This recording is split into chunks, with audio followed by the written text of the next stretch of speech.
Siraj live Kerala യാത്ര പ്രത്യേക വാർത്താ ബുള്ളറ്റിൻ ആരംഭിക്കുന്നു. സ്വാഗതം.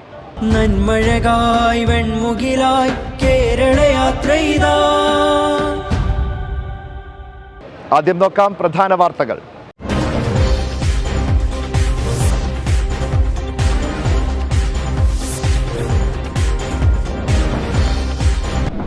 അക്ഷരനഗരിയിൽ മനുഷ്യർക്ക് വേണ്ടി ശബ്ദമുയർത്തി കേരള യാത്ര. കോട്ടയം തിരുനക്കര മൈതാനിയിൽ പ്രൗഢമായ സ്വീകരണം. വിദ്വേഷ പ്രചാരണങ്ങൾക്കെതിരെ ജാഗ്രത പാലിക്കണമെന്ന് കാന്തപുരം ഉസ്താദ്. കേരളം നേടിയെടുത്ത മതസൗഹാർദ്ദത്തിന്റെ കരുത്ത് മതേതര കാഴ്ചപ്പാടുകളിലൂടെ വീണ്ടെടുക്കണമെന്നും ഉസ്താദ്. കാന്തപുരം ഉസ്താദിന്റെ കേരള യാത്രയിൽ മുന്നോട്ട് വയ്ക്കുന്ന ആശയങ്ങൾ ആഗോള മാനങ്ങളുള്ളതെന്ന് മന്ത്രി വി എൻ വാസവൻ. മനുഷ്യർക്കൊപ്പമെന്ന മുദ്രാവാക്യത്തിന് വലിയ പ്രാധാന്യമുണ്ടെന്നും മന്ത്രി. അക്ഷരനഗരിയുടെ വികസന കുതിപ്പിന് വേഗം കൂട്ടാൻ ശബരി റെയിൽപാതയും വിമാനത്താവളവും അടിയന്തരമായി യാഥാർത്ഥ്യമാക്കണമെന്ന് കേരള യാത്ര.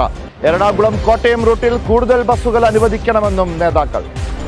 കേരള യാത്ര ബുധനാഴ്ച പത്തനംതിട്ട ജില്ലയിലും ആലപ്പുഴ ജില്ലയിലും പര്യടനം നടത്തും. പത്തനംതിട്ടയിൽ രാവിലെയും ആലപ്പുഴയിൽ വൈകിട്ടും സ്വീകരണ സമ്മേളനം. വാർത്തകളിലേക്ക് വിശദമായി പോകാം. അതിനു മുമ്പ് റിപ്പോർട്ടേഴ്സ് വ്യൂ എന്ന സെഗ്മെന്റിൽ നമ്മുടെ രണ്ട് റിപ്പോർട്ടർമാർ ചേരുകയാണ്. എം ബിജുശങ്കർ, ഉമർ മായനാട്. രണ്ടുപേർക്കും സ്വാഗതം. ബിജു, അപ്പോൾ നമ്മളിന്ന് 13ാമത്തെ സ്വീകരണ കേന്ദ്രത്തിലാണുള്ളത്. അക്ഷരനഗരിയാണ്.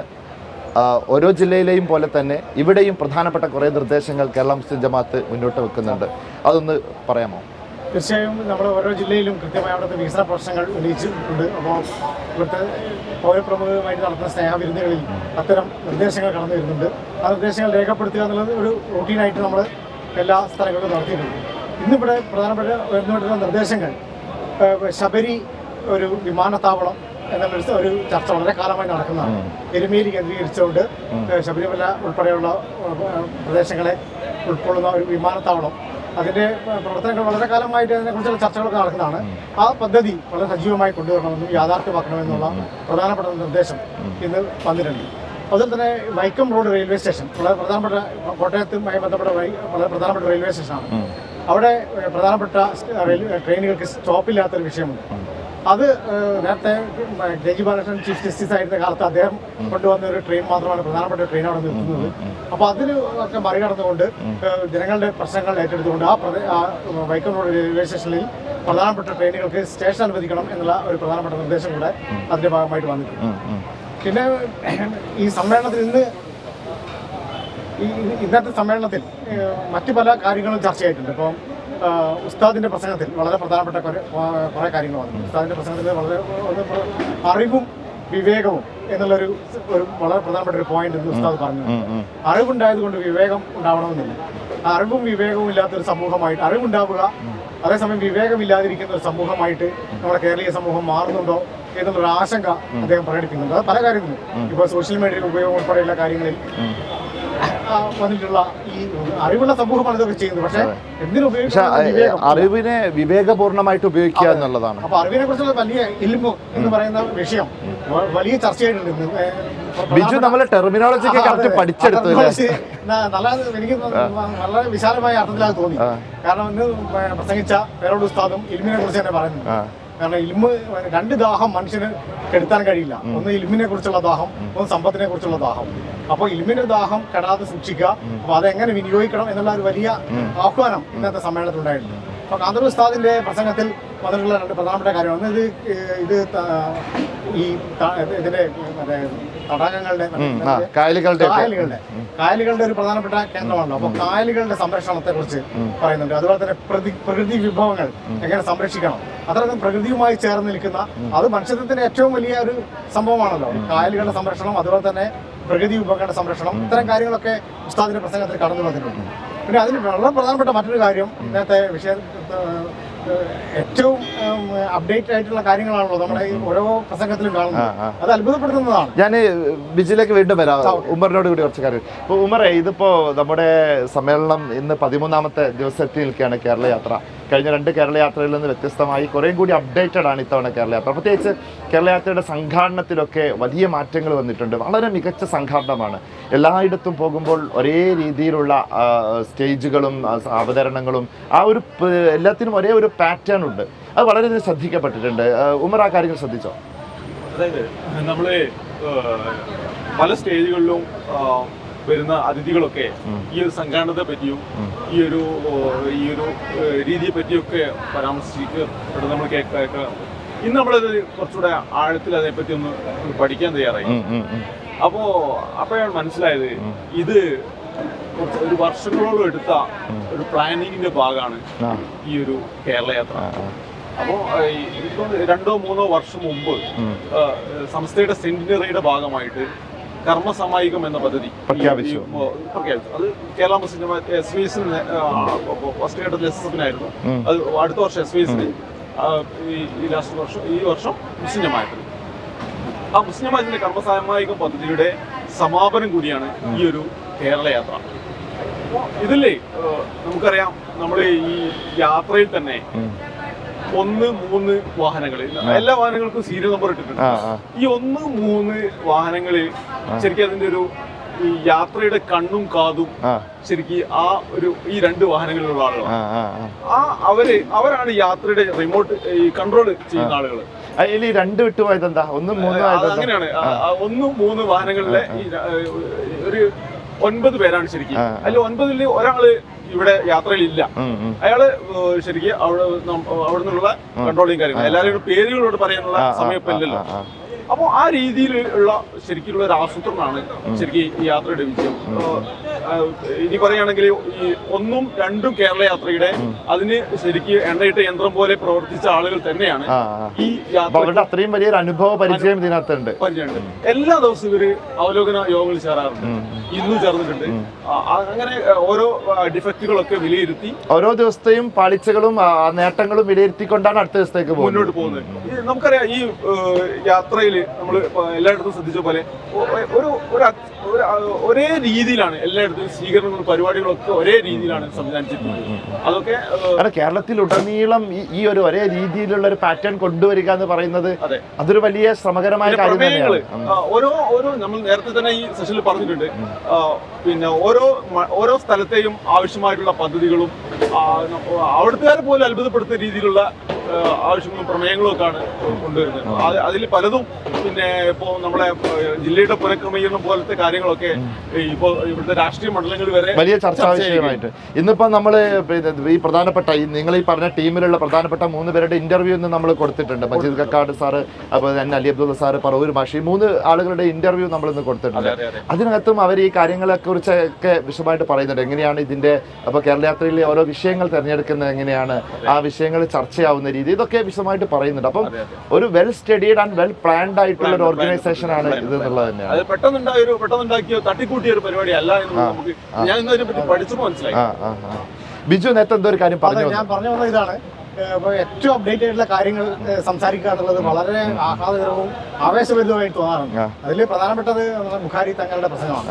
ഏറ്റവും പുതിയ കാര്യമാണ് അദ്ദേഹത്തിന്റെ എല്ലാ ദിവസത്തെ പ്രസംഗത്തിലും നടന്നു വരുന്നത്. ഇന്ന് അദ്ദേഹം പറഞ്ഞിട്ടുള്ളത് നമ്മുടെ ജയിൽ തടവുകാരുടെ ശമ്പളം വർദ്ധിപ്പിച്ചൊരു വിഷയമുണ്ട്. അത് പല അഭിപ്രായങ്ങളുണ്ട്. ആൾക്കാർ പോസിറ്റീവായിട്ടും നെഗറ്റീവായിട്ടും ഒക്കെ ആൾക്കാർ ചർച്ച ചെയ്യുന്നുണ്ട്. പക്ഷെ അദ്ദേഹം അതിനെ വിശകലനം ചെയ്യുന്നുണ്ട് ഇന്നത്തെ പ്രസംഗത്തിൽ. അദ്ദേഹം പറയുന്നത് അലക്സാണ്ടർ ജേക്കബ് കേരളത്തിലെ ജയിൽ IG ആയിരുന്ന കാലത്താണ് ജയിൽ പരിഷ്കാരങ്ങൾ കൊണ്ടുവരുന്നത്. അദ്ദേഹം അതിന് പറയുന്നത്, ഒരു മോതിരം കട്ട് ഒരാൾ ജയിലിൽ വന്നാൽ അയാൾ പിന്നീട് പിടിക്കപ്പെടുമ്പോൾ അയാൾ ബാങ്ക് കവർച്ചക്കാരനായിട്ടാണ് പിടിക്കപ്പെടുന്നത്. കാരണം ഇത് എങ്ങനെ സാധിച്ചു എന്ന് പറയുമ്പോൾ അയാൾ ജയിലിൽ വെച്ച് എനിക്ക് ഇതിനുള്ള പരിശീലനം കിട്ടി എന്നാണ്. വലിയ തടവുകാരികളുടെ കൂടെ പോയി ചെറിയ തടവുകളി വലിയ കുറ്റക്കാരനായി മാറുകയാണ്. ജയില് കുറ്റവാളികളെ കൂടുതൽ കുറ്റവാളികളാക്കി മാറ്റി നടങ്ങളായിരുന്നു. പകരം ജയിലുകൾ തടവ് പുള്ളികളുടെ കറക്ഷൻ സെന്ററുകളായി മാറുക എന്നുള്ള വളരെ ശാസ്ത്രീയമായ ഒരു നിഗമനത്തിന്റെ അടിസ്ഥാനത്തിലാണ് അലക്സാണ്ടർ ജേക്കബ് ഈ പരിഷ്കാരങ്ങൾ. ജയിലിൽ ചപ്പാത്തി നിർമ്മിക്കുക, അതിന്റെ വരുമാനം തടവുപുള്ളികൾ കൊടുക്കുക എന്നൊക്കെ വലിയ പരിഷ്കാരങ്ങൾ കൊണ്ടുവന്നത്. അപ്പം അത് അദ്ദേഹം ഒരു അഭിമുഖത്തിൽ പറയുന്നത്, അദ്ദേഹം ഏതെങ്കിലും മുസ്ലിം സമ്മേളനത്തിലല്ല പറഞ്ഞത്, ഒരു അഭിമുഖത്തിലാണ് പറഞ്ഞത്. ഖുറാനിൽ വെച്ച് ഒരു അനുഭവമാണ് പറയുന്നത്.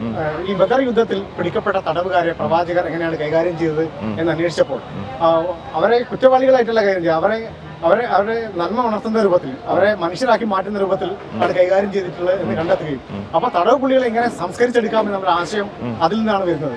അപ്പോൾ ഇപ്പോൾ തടവ് പുള്ളികൾക്ക് ഈ ശമ്പളം വർദ്ധിപ്പിക്കുമ്പോൾ അത് അവരെ കുറ്റവാളികളാക്കുന്നതിന് പകരം അവരിൽ മനുഷ്യത്വം ഉണർത്താനും നന്മയിലേക്ക് അവരെ പരിവർത്തിപ്പിക്കാനും ഒക്കെയുള്ള ഒരു സാധ്യത ഉണ്ട് എന്ന അർത്ഥത്തിലാണ് ഇന്ന് ആ ശമ്പള വർധനവിനെ അതിന്റെ ഒരു പോസിറ്റീവായിട്ടുള്ള വശമാണ്. പോസിറ്റീവായിട്ടുള്ള ഒരു വശം ഉണ്ട് എന്ന അർത്ഥത്തിലാണ് ഇന്ന് ബിജു നേരത്തെ പറഞ്ഞ പോലെ നെഗറ്റീവായിട്ട് ചിന്തിക്കുന്ന ആളുകളുണ്ട്. കാരണം ജയിൽ പുള്ളികളെ അവിടെ കൊണ്ടുപോയി പോറ്റുകയാണോ എന്നൊക്കെ ചോദ്യമുണ്ട്. പക്ഷേ രണ്ടും അതിൽ പ്രധാനം തന്നെയാണ്. അതൊരു സംസ്കരണമായിട്ട് അതിനെ ഇപ്പോ ഗവൺമെന്റ് കൊണ്ടുവന്ന ഈ ഒരു പദ്ധതി അതിന്റെ യഥാർത്ഥമായ ഉദ്ദേശ ലക്ഷ്യങ്ങളോട് കൂടിയാണ് നടപ്പിലാക്കുന്നതെങ്കിൽ അത് വിജയകരമാണ്. അതല്ല രാഷ്ട്രീയ തടവുകാർക്ക് സമ്പാദിക്കാനുള്ള ഒരു അവസരമാക്കിയിട്ട് ഇതിനെ മാറ്റുകയാണെങ്കിൽ അത് വലിയ അബദ്ധമായിട്ട് മാറുന്നത്. സമൂഹങ്ങളിലൊക്കെ തന്നെ കുറ്റവാളികളൊക്കെ ശാസ്ത്രീയമായിട്ടാണ് കൈകാര്യം ചെയ്യുന്നത്. കുറ്റവാളികളെ കൂടുതൽ പ്രഹരമേൽപ്പിക്കുക, അവരെ കൂടുതൽ കുറ്റവാളികളാക്കി മാറ്റുന്ന ആ രീതിയൊക്കെ മാറിക്കഴിഞ്ഞു. സംസ്കരണ കേന്ദ്രങ്ങളായി നമ്മളെ ജയിലുകൾ മാറിയിട്ടുണ്ട്. അപ്പൊ അത് വളരെ ശാസ്ത്രീയമായിട്ടാണ്. അപ്പൊ അത്തരം കാര്യങ്ങളൊക്കെ അപ്ഡേറ്റ് ആയിട്ട് വിശകലനം ചെയ്യുകയും അത് അവതരിപ്പിക്കുകയും ജനങ്ങളുമായി സംവദിക്കുകയും ചെയ്യുക എന്നുള്ളത് ഇനി വളരെ ശാസ്ത്രീയമായിട്ടുള്ള വളരെ ആഹ്ലാദകരമായ അനുഭവമായിട്ടാണ് എനിക്ക് കാണുന്നത്. ഓക്കെ, അപ്പം ഉമ്മറെ ഇപ്പം നമ്മളിപ്പം 13ാമത്തെ സ്വീകരണ കേന്ദ്രത്തിൽ നമ്മൾ പറഞ്ഞതുപോലെ ഇനിയിപ്പം സമാപന ചടങ്ങിലേക്ക് പോവുകയാണ്. സമാപനത്തിന് വേണ്ടിയിട്ട് എല്ലായിടത്തും ആളുകൾ വലിയ ആവേശത്തോടുകൂടി കാത്തിരിക്കുകയാണ്. തിരുവനന്തപുരത്ത് ഉൾക്കൊള്ളാൻ കഴിയുമോ? നമ്മളിപ്പോൾ ഇത്രയും ദിവസം കണ്ട കാഴ്ചയിൽ നിന്ന് എന്താ തോന്നുന്നത്? അതെ, വലിയ ജനസംഖ്യയാണ് എല്ലാ സ്ഥലത്തും. നമ്മളിപ്പോൾ പിന്നെ കണ്ട സ്ഥലങ്ങളിലൊക്കെ സ്വീകരണ കേന്ദ്രങ്ങളിലൊക്കെ ഉള്ളത്. അപ്പോൾ ഇനി നമ്മൾ സമാപന സമ്മേളനത്തിലേക്ക് പോവാണ്. അതിനുള്ള ഒരുക്കങ്ങളൊക്കെ ഏകദേശം അവിടെ അന്തിമഘട്ടത്തിലാണ് എന്നാണ് ഇന്നിപ്പോൾ കിട്ടിയ വിവരങ്ങളൊക്കെ. അപ്പോൾ അതൊരു വലിയ സമ്മേളനം ചരിത്രത്തിൽ ഇടുന്നതാണ്. പണ്ട് ചന്ദ്രശേഖർ സ്റ്റേഡിയത്തിൽ നടന്ന കേരള യാത്ര ഇന്നും ഓർമ്മിക്കപ്പെടുന്ന ഒന്നാണ്. ആ സ്റ്റേഡിയം നിറഞ്ഞു കവിഞ്ഞ് നഗരത്തിന് പോലും ഉൾക്കൊള്ളാൻ കഴിയാത്ത. അപ്പോൾ തിരുവനന്തപുരം എന്ന് പറഞ്ഞാൽ അത്രയേ ഉള്ളൂ തിരുവനന്തപുരം. കാരണം അത്രയും ആളുകൾ വന്നാൽ ആ നഗരത്തിന് ഉൾക്കൊള്ളാൻ കഴിയില്ല. അതിന് സമാനമായ ഒരു സമാപന സമ്മേളനത്തിലേക്കാണ് കാര്യങ്ങൾ പോകുന്നത്. ആളുകളൊക്കെ ബസ്സും ട്രെയിനും ഒക്കെ ബുക്ക് ചെയ്ത് കാത്തിരിക്കുകയാണെന്നുള്ളൊരു വിവരമാണ്. ചാർട്ടേഡ് ട്രെയിനിലായിരുന്നു ആളുകൾ വന്നത്. അതെ അതെ അതെ അതെ. ഇത് ശരിക്കും തെരഞ്ഞെടുക്കപ്പെട്ട വളണ്ടിയർമാർ വന്നാൽ പോലും തിരുവനന്തപുരത്ത് ഉൾക്കൊള്ളാൻ പറ്റില്ല. കാരണം ഓരോ ജില്ലയിലും 313 സെന്റിനറി ഗാർഡ് വളണ്ടിയർമാരുണ്ട്. ഇവരെ തന്നെ ഉൾക്കൊള്ളണമെങ്കിൽ തന്നെ 6000-ഓളം ആളുകൾക്കുള്ള സ്പേസ് കാണേണ്ടി വരും. തീർച്ചയായിട്ടും വലിയ സ്വന്തം വാഹനങ്ങളൊക്കെ വിളിച്ച് ആൾക്കാർ വരാൻ തുടങ്ങും. അവസ്ഥയാണ് ഇപ്പൊ കാണുന്നത്. അപ്പൊ അത് തിരുവനന്തപുരത്ത് ഉൾക്കൊള്ളാൻ കഴിയുന്ന വലിയൊരു ജനസഞ്ചയമായിട്ട് മാറുന്നില്ല. ഒരു ചരിത്ര സംഭവമായിട്ട് തന്നെ മാറും. അതിനെ മാറട്ടെ എന്ന് നമുക്ക് പ്രാർത്ഥിക്കൂടെ. അപ്പൊ ഞാൻ വിശദമായ വാർത്തയിലേക്ക് ഒന്ന് പോവാൻ രണ്ടുപേർക്കും നന്ദി.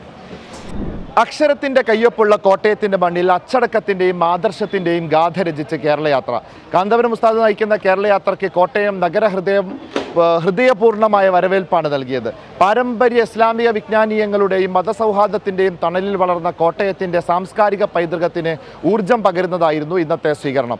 രാവിലെ ജില്ലയുടെ കവാടമായ ഏറ്റുമാനൂരിൽ വെച്ച് യാത്രയ്ക്ക് ജില്ലയിലേക്ക് വരവേൽപ്പ് നൽകി. ജില്ലയിലെ കേരള മുസ്ലിം ജമാഅത്ത് നേതാക്കളുടെയും പൗരപ്രമുഖരുടെയും നേതൃത്വത്തിലായിരുന്നു സ്വീകരണം. ഉച്ചയ്ക്ക് ശേഷം കോട്ടയം കളക്ടറേറ്റ് പരിസരത്ത് നിന്ന് ആവേശകരമായ റാലി ആരംഭിച്ചു. ചിട്ടയായ ചുവടുകളോടെ നീങ്ങിയ സെന്റിനറി ഗാർഡുകൾ നഗരത്തിന് ആനന്ദകരമായ കാഴ്ചയായി. കറുപ്പും വെളുപ്പും യൂണിഫോമിൽ അച്ചടക്കത്തിന്റെ പര്യായങ്ങളായി ഗാർഡുകൾ നീങ്ങിയപ്പോൾ രാജവീഥികൾ കേരള യാത്രയുടെ സന്ദേശങ്ങളാൽ മുഖരിതമായി. പിന്നാലെ യാത്രാ നായകൻ കാന്തപുരം ഉസ്താദിനെയും ഉപനായകരെയും വഹിച്ചുകൊണ്ടുള്ള വാഹന വ്യൂഹം നീങ്ങിയപ്പോൾ ആദർശധീരരായ പ്രവർത്തകർ വഴിയോരങ്ങളിൽ അഭിവാദ്യങ്ങളുമായി അണിനിരന്നു. ചരിത്രപ്രസിദ്ധമായ തിരുനക്കര മൈതാനിയിലെ പാലോട്ട് മൂസക്കുട്ടി ഹാജി നഗറിൽ നടന്ന സ്വീകരണ സമ്മേളനത്തിൽ മനുഷ്യർക്കൊപ്പം എന്ന പ്രമേയം അക്ഷരനഗരി ഏറ്റുവാങ്ങി. ആത്മീയ ചൈതന്യം തുളുമ്പുന്ന അന്തരീക്ഷത്തിൽ പണ്ഡിതന്മാരും സാംസ്കാരിക നായകരും പങ്കെടുത്ത സമ്മേളനം കോട്ടയത്തിന്റെ മതസൗഹാർദ്ദ പാരമ്പര്യത്തെയും ഊട്ടിയുറപ്പിച്ചു. വിദ്വേഷ പ്രചാരണങ്ങൾക്കെതിരെ ജാഗ്രത പാലിക്കണമെന്നും കേരളം നേടിയെടുത്ത മതസൗഹാർദ്ദത്തിന്റെ കരുത്ത് മതേതര കാഴ്ചപ്പാടുകളിലൂടെ വീണ്ടെടുക്കണമെന്നും കാന്തപുരം എ പി അബൂബക്കർ മുസ്ലിയാർ കേരള മുസ്ലിം ജമാഅത്തിന്റെ കേരളയാത്രയ്ക്ക് അക്ഷരനഗരിയായ കോട്ടയത്ത് നൽകിയ പ്രൗഢോജ്വലമായ സ്വീകരണ സമ്മേളനത്തിൽ സംസാരിക്കുകയായിരുന്നു അദ്ദേഹം. നമ്മുടെ ഈ യാത്രയുടെ ലക്ഷ്യത്തിൻ്റെ സംക്ഷിപ്തമായി പറഞ്ഞാൽ വിവിധ മതവിഭാഗങ്ങൾക്കിടയിൽ പരസ്പര സൗഹൃദവും ബഹുമാനവും ഉണ്ടാവണം. കേരളത്തിൽ മുസ്ലിംകൾക്ക് പുറമെ ക്രൈസ്തവർ കൂടാതെ മറ്റ് വിവിധ ആശയമുള്ള മതക്കാരും ജീവിക്കുന്ന ഒരു സ്ഥലമാണ് ഇന്ത്യ രാജ്യം. അതുപോലെ എണ്ണിയാൽ തീരാത്ത മതക്കാർ താമസിക്കുന്ന സ്ഥലമാണ്. നാളിതുവരെയും നമ്മുടെ ഇന്ത്യ രാജ്യത്ത് ഒരു മതക്കാരൻ മറ്റൊരു മതക്കാരനെ ആക്രമിക്കുക എന്ന സ്വഭാവം ഇല്ലായിരുന്നു. ഇപ്പോൾ നാം പല സ്ഥലത്തും അത് കേൾക്കുന്നു. മേലിൽ അങ്ങനെ കേൾക്കാൻ പാടില്ല. മുസ്ലിങ്ങളുടേതായ ആരാധനകളും ആചാരമുറകളും നടത്തി വരുമ്പോൾ ക്രൈസ്തവർ അവരുടെ ആചാരവും അവരുടെ മതചിട്ടയും അനുസരിച്ച് പ്രവർത്തിച്ചു വരുന്നു. ബാക്കിയുള്ള എല്ലാ ആളുകളും അവരുടെ മത ചിട്ടയനുസരിച്ച് പ്രവർത്തിക്കുമ്പോൾ ഒന്ന് മറ്റൊന്നിനെ ആക്രമിക്കാത്ത വിധത്തിൽ എല്ലാവർക്കും സ്വതന്ത്രമായി പോകാനുള്ള അനുവാദമാണ് നമ്മുടെ ഇന്ത്യൻ ഭരണഘടന തന്നെ അറിയിക്കുന്നത്. മനുഷ്യരെ തമ്മിലകറ്റാൻ ബോധപൂർവമായ ശ്രമങ്ങൾ നടക്കുമ്പോൾ വിവേകവും വിജ്ഞാനവും ഉപയോഗിച്ച് മനസ്സുകളെ ചേർത്തു നിർത്താനാണ് സാക്ഷരതയും വിദ്യാഭ്യാസവും വിനിയോഗിക്കേണ്ടതെന്നും അദ്ദേഹം പറഞ്ഞു. മതം വെറുക്കാനല്ല, മറിച്ച് സഹജീവികളോട് കരുണ കാണിക്കാനും അവരെ കൂട്ടിയിണക്കാനുമാണ് പഠിപ്പിക്കുന്നത്. അറിവ് വർദ്ധിക്കുന്നത് വിവേകമില്ലാതാക്കാനല്ല, മറിച്ച് മറ്റുള്ളവരുടെ ജീവിതത്തിന് സൗകര്യങ്ങൾ പകരാനാണ് ഉപകരിക്കേണ്ടതെന്നും ഉസ്താദ് ഓർമ്മിപ്പിച്ചു. കൂടാതെ പ്രകൃതി മനോഹരമായ കോട്ടയത്തെ കായലുകളും ജലാശയങ്ങളും മലിനമാകാതെ സംരക്ഷിക്കേണ്ടത് ഓരോരുത്തരുടെയും വലിയ ഉത്തരവാദിത്തമാണെന്നും കാന്തപുരം ഉസ്താദ് കൂട്ടിച്ചേർത്തു. സഹകരണ വകുപ്പ് മന്ത്രി VN വാസവൻ സമ്മേളനം ഉദ്ഘാടനം ചെയ്തു. KSM റഫീഖ് അഹമ്മദ് സക്കാഫി അധ്യക്ഷത വഹിച്ചു. സയ്യിദ് അലി ബാഫക്കി തങ്ങൾ പ്രാർത്ഥന നടത്തി. വിവിധ രാഷ്ട്രീയ സാമൂഹിക മാധ്യമ രംഗത്തെ പ്രമുഖർ സംബന്ധിച്ചു. യാത്രാ ഉപനായകരായ സയ്യിദ് ഇബ്രാഹിമുൽ ഖലീലുൽ ബുഖാരി, പേരോട് അബ്ദുറഹ്മാൻ സക്കാഫി തുടങ്ങിയവരും പ്രസംഗിച്ചു. കാന്തപുരം ഉസ്താദിന്റെ കേരള യാത്രയിൽ മുന്നോട്ട് വയ്ക്കുന്ന ആശയങ്ങൾ ആഗോള മാനങ്ങളുള്ളതാണെന്ന് മന്ത്രി VN വാസവൻ പറഞ്ഞു. കേരള യാത്രയ്ക്ക് കോട്ടയം തിരുനക്കര മൈതാനത്ത് നൽകിയ സ്വീകരണ യോഗം ഉദ്ഘാടനം ചെയ്യുകയായിരുന്നു അദ്ദേഹം. ഒരു കേരള മുസ്ലിം ജമായത്ത് ഇത്തരം ഒരു പരിപാടി സംഘടിപ്പിക്കുമ്പോൾ ഒരു വിശ്വമാനവിയുടെ സന്ദേശമാണ് ആ ജാഥയിൽ മനുഷ്യർക്കൊപ്പം എന്ന രൂപത്തിൽ മുന്നോട്ട് വയ്ക്കുന്നത്. എല്ലാ ജാതികൾക്കും മതങ്ങൾക്കും വർണ്ണത്തിനും വർഗത്തിനും ആചാരത്തിനും അനുഷ്ഠാനങ്ങൾക്കുമെല്ലാം അപ്പുറം മനുഷ്യൻ എന്ന സുന്ദരമായ പദം, അത് എവിടെയൊക്കെ മനുഷ്യൻ മനുഷ്യസ്നേഹത്തിന് വേണ്ടി യാചിക്കുന്നുവോ അവിടെയൊക്കെ സഹായഹസ്തങ്ങളുമായി ഓടിയെത്തുന്ന വിശ്വമാനവയുടെ സന്ദേശമുയർത്തുന്ന ഒരു സംഘടന എന്ന നിലയിലാണ് മനുഷ്യർക്കൊപ്പം എന്ന ആശയം മുന്നോട്ട് വയ്ക്കുന്നത്. ഇവിടെ വിഭാഗീയ വിധ്വംസക ശിഥിലീകരണ വാസനകൾക്കൊന്നും സ്ഥാനമില്ല. മറ്റേതെങ്കിലും തരത്തിലുള്ള ജാതിയുടെയോ മതത്തിൻ്റെയോ വിദ്വേഷത്തിൻ്റെയോ പ്രതികാരബോധത്തിൻ്റെയോ ഒക്കെ ഉള്ളടക്കങ്ങൾ നിലനിൽക്കുന്നിടത്ത് ശാന്തിയുടെയും സമാധാനത്തിൻ്റെയും സന്ദേശമാണ് മനുഷ്യർക്കൊപ്പം എന്ന ജാഥ മുന്നോട്ട് വയ്ക്കുന്ന ഏറ്റവും സുന്ദരമായ ആശയം. നിരപരാധികളും നിസ്സഹായരുമായ മനുഷ്യർക്കെതിരായ കടന്നാക്രമണങ്ങൾ പെരുകുകയാണ്. ഇസ്രയേലും അമേരിക്കയും ലോകത്ത് നടത്തിക്കൊണ്ടിരിക്കുന്ന കടന്നാക്രമണങ്ങൾ ഏറ്റവും ഹീനമായ അവസ്ഥയിലേക്ക് മാറുകയാണ്. അമേരിക്ക ലോക പോലീസായി പരമാധികാര രാഷ്ട്രങ്ങളെ കടന്നാക്രമിക്കുന്നു. സാമ്രാജ്യത്വത്തിനെതിരായി ലോകത്തെമ്പാടും ശബ്ദമുയരുന്ന ഈ ഘട്ടത്തിൽ ശാന്തിയുടെയും സമാധാനത്തിൻ്റെയും സന്ദേശത്തിന് വലിയ പ്രാധാന്യമുണ്ട്. സ്നേഹത്തിനും സഹോദര്യത്തിനും പകരം വിദ്വേഷവും പകയും സങ്കുചിതത്വവും നടമാടുന്ന കാലത്ത് മനുഷ്യർക്കൊപ്പം എന്ന മുദ്രാവാക്യത്തിന് വലിയ പ്രാധാന്യമുണ്ടെന്നും മന്ത്രി പറഞ്ഞു. മാനവികതയും മനുഷ്യത്വവും നന്മയും മൂല്യങ്ങളും അധപതിച്ചുകൊണ്ടിരിക്കുന്ന കാലത്ത് ഏറ്റവും പ്രസക്തമായ മുദ്രാവാക്യം ഉയർത്തുന്നതാണ് കാന്തപുരം ഉസ്താദിന്റെ കേരള യാത്രയെന്ന് അഡ്വക്കേറ്റ് സെബാസ്റ്റ്യൻ കോളത്തുങ്കൽ MLA പറഞ്ഞു. സുഖഭോഗവും ആഡംബര ഭ്രമവും സമൂഹത്തിൽ കടുത്ത അസന്തുലിതാവസ്ഥയ്ക്ക് കാരണമാകുന്നു. മഹത്തായ സേവന പ്രവർത്തനങ്ങളുടെ സൗരഭ്യവും ഗുണവും സമൂഹത്തിൽ പടർത്തുന്ന ഈ യാത്ര മാനവിക ദർശനങ്ങൾക്ക് കരുത്തു പകരുമെന്ന് അദ്ദേഹം പറഞ്ഞു. ഈ കാലഘട്ടത്തിൽ ഏറ്റവും കാലിക പ്രസക്തമായ ഒരു മുദ്രാവാക്യമാണ് ഇവിടെ ഈ ജാഥയുടെ തലവാചകമായി ഉപയോഗിക്കപ്പെടുന്നത്, മനുഷ്യർക്കൊപ്പം. ഇന്ന് ഈ ആധുനിക കാലഘട്ടത്തിൽ ശാസ്ത്ര സാങ്കേതിക പുരോഗതിയുടെ ഉത്തുംഗ ശൃംഗങ്ങളിൽ നാം നിൽക്കുമ്പോൾ മാനവികതയും മനുഷ്യത്വവും നന്മയും മൂല്യങ്ങളുമെല്ലാം ഏറ്റവും അധപ്പതനത്തിലേക്ക് പോയിക്കൊണ്ടിരിക്കുകയും സുഖഭോഗവും ആഡംബരവും ലൗകികമായിട്ടുള്ള കാഴ്ചപ്പാടുകളും ഉയർന്നു വരികയും ചെയ്യുമ്പോൾ മനുഷ്യർക്കിടയിൽ വല്ലാത്ത അസന്തുലിതാവസ്ഥ, ലോകത്തിൻ്റെതായ സൗഭാഗ്യങ്ങളുടെ നടുവിൽ അതിൻ്റെ ധാരാളിത്തത്തിൽ ജീവിക്കുന്ന ഒരു പറ്റം ആളുകൾ, അടിമത്തത്തിനും ചൂഷണത്തിനും വിധേയമായി പാർശ്വവൽക്കരിക്കപ്പെടുന്ന ഒരു വിഭാഗം ആളുകൾ, ധനം കൊണ്ടും മറ്റ് സൗകര്യങ്ങൾ കൊണ്ടും കരുത്തു നേടുന്നവർ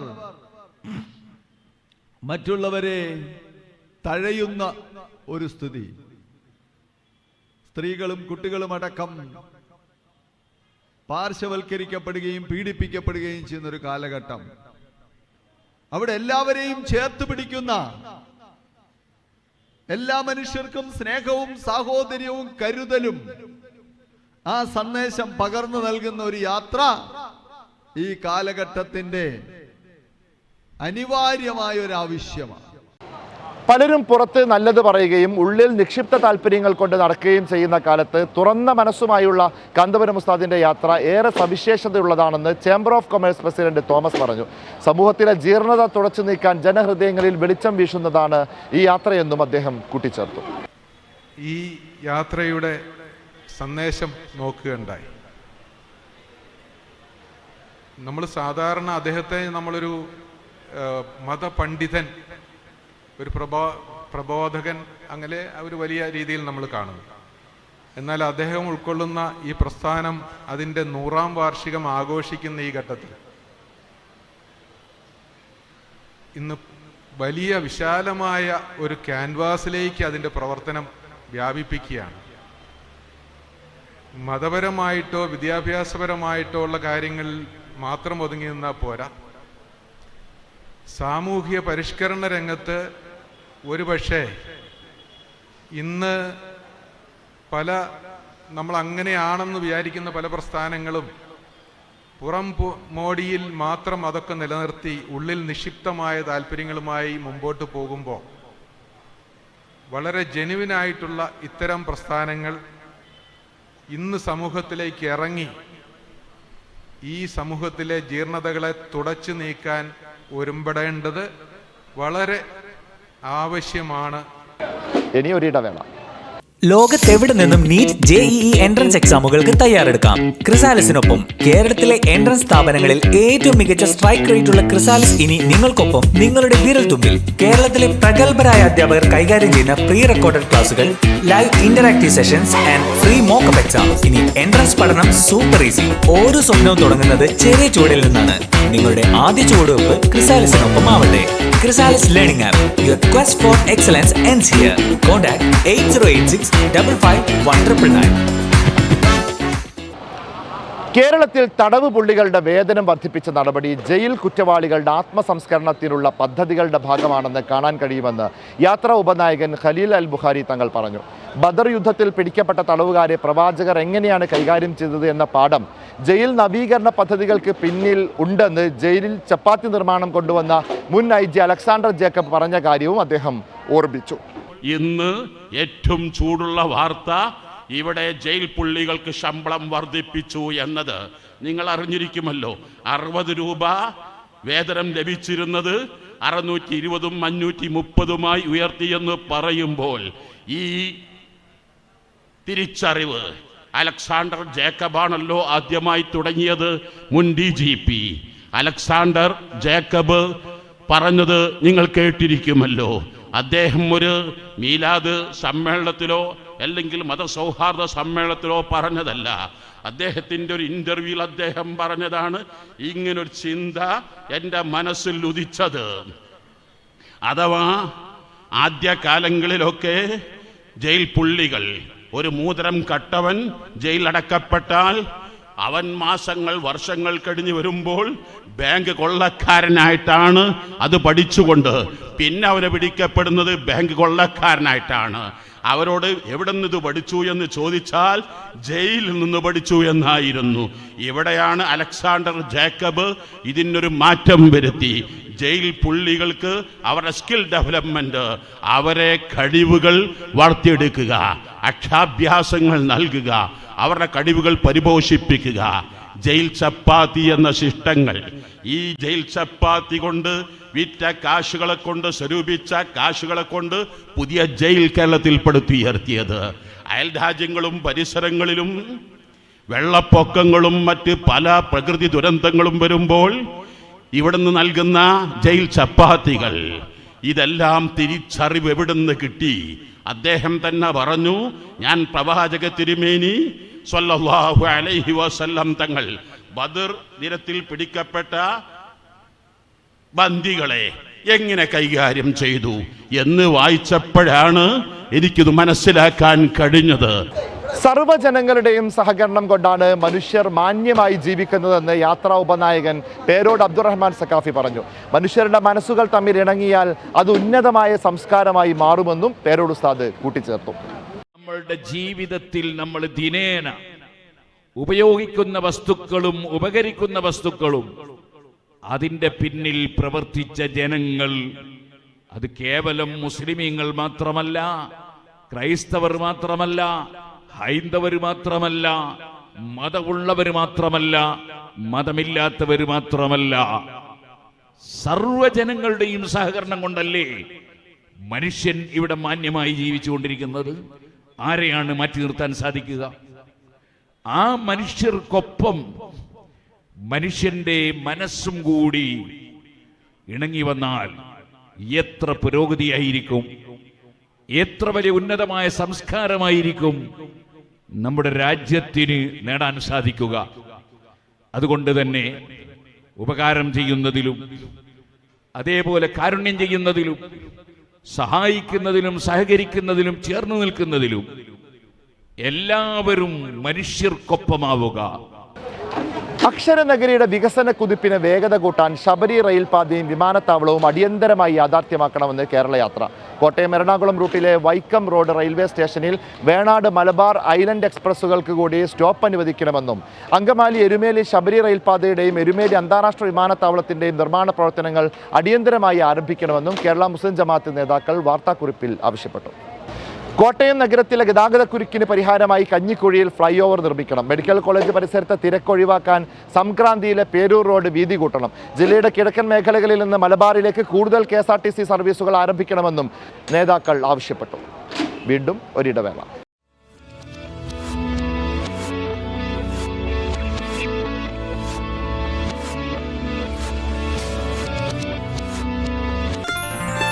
waytonikah.com, the exclusive Muslim matrimonial site.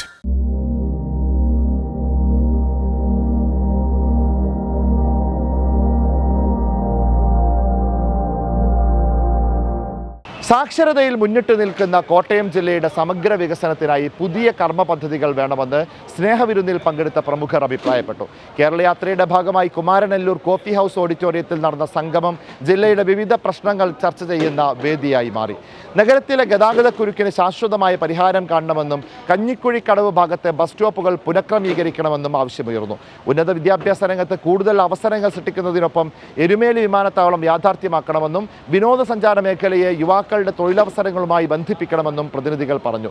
ഏഷ്യയിലെ ആദ്യ റബ്ബർ കൃഷിയുള്ള ജില്ലയായിട്ടും കോട്ടയത്ത് സ്വന്തമായി റബ്ബർ വ്യവസായശാലയില്ലെന്ന കുറവ് പരിഹരിക്കണമെന്നും സ്നേഹവിരുന്നിൽ നിർദ്ദേശമുയർന്നു.